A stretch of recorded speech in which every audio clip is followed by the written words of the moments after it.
दुनिया का सबसे तेज रफ्तार वाले हाइपरसोनिक मिसाइल का इतिहास बदलने वाला है। कभी इस हथियार से अमेरिका को डराने वाला रूस अब इस मिसाइल की गणित बदलने वाला है, क्योंकि इस हथियार को न रडार भांप सकता है और ना ही कोई हथियार इसे रास्ते में रोक सकता है। इसका बटन दबते ही ये सीधा अपने लक्ष्य को राख बना देता है।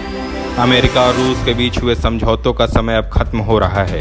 कुछ समझौते खत्म भी हो गए हैं। इसी के साथ ही दोनों देशों के बीच हथियारों की होड़ एक बार फिर शुरू हो गई है। अभी तक किसी भी देश के पास हाइपरसोनिक मिसाइल रोकने की कोई टेक्नोलॉजी नहीं है, लेकिन दुनिया में छिड़ी हथियारों की होड़ के बीच रूस के राष्ट्रपति व्लादिमीर पुतिन ने ऐलान किया है कि रूस अब जल्द ही हाइपरसोनिक हथियारों का मुकाबला करने में सक्षम हो जाएगा।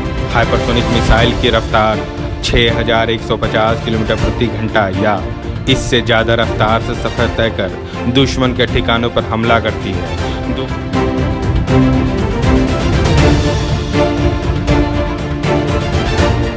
दुनिया में अभी तक रूस ने परमाणु हथियारों से लैस हाइपरसोनिक मिसाइलों की तैनाती की है, जबकि अमेरिका उनका परीक्षण कर रहा है।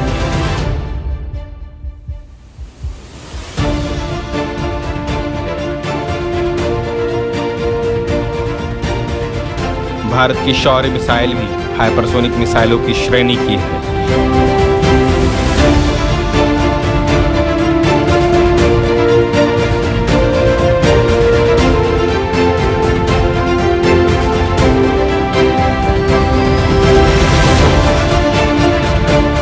दो 2019 में रूस ने परमाणु हथियारों से लैस हाइपरसोनिक मिसाइल तैनात की तो अमेरिका के नेतृत्व वाले नाटो के सदस्य देशों पर खतरा बढ़ गया।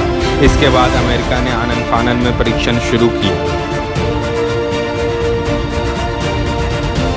इसके लिए कोरोना वायरस के संक्रमण काल की बंदिशों को भी पीछे छोड़ दिया गया।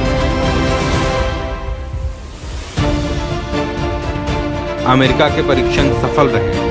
जल्द ही अमेरिका भी इन मिसाइलों की तैनाती कर देगा, जिसका डर पुतिन को सता रहा है। पुतिन ने किसी देश का नाम न लेते हुए कहा, बहुत जल्द हाइपरसोनिक हथियार दुनिया के प्रमुख देशों के पास आ जाएंगे। इसके बाद उनसे बचाव के उपाय करने होंगे। रूस बहुत जल्द इन उपायों की तलाश लेगा और उसकी तैनाती कर देगा। हाइपरसोनिक मिसाइल कम लेकिन एक समान ऊंचाई पर सफर तय करती है। अत्यधिक तेज गति से कम ऊंचाई पर सफर करने के कारण इनके रडार की पकड़ से बचने की काफी संभावना होती है।